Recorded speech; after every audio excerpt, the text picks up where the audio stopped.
जनतेच्या समस्येच्या बातम्या.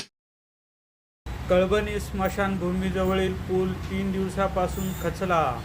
प्रशासनाचे दुर्लक्ष, ग्रामस्थांचे हाल. खेड तालुक्यातील वडगाव येथील कळबणी स्मशानभूमीजवळ जगबुडी नदी लगत असलेला पूल गेल्या 3 दिवसापासून खचलेल्या अवस्थेत असूनही संबंधित प्रशासनाने अद्याप कोणतीही दखल घेतलेली नाही.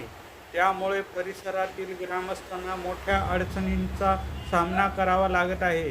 या मार्गावरून शाळेत जाणाऱ्या विद्यार्थ्यांना जीव मुठीत घेऊन प्रवास करावा लागत असून पालकांमध्ये भीतीचे वातावरण आहे. तसेच वयोवृद्ध, गरोदर महिला आणि इतर नागरिकांनाही मोठा त्रास सहन करावा लागत आहे.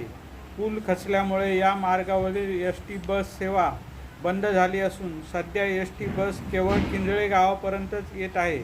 त्यामुळे पुढील गावातील नागरिकांना पायी किंवा पर्यायी वाहतुकीचा आधार घ्यावा लागत आहे. स्थानिक ग्रामस्थांनी संबंधित सार्वजनिक बांधकाम विभाग व प्रशासनाने तातडीने पूल दुरुस्त करून वाहतूक पूर्ववत सुरू करावी अशी मागणी केलेली आहे. अन्यथा तीव्र आंदोलनाचा इशारा देण्यात आला आहे.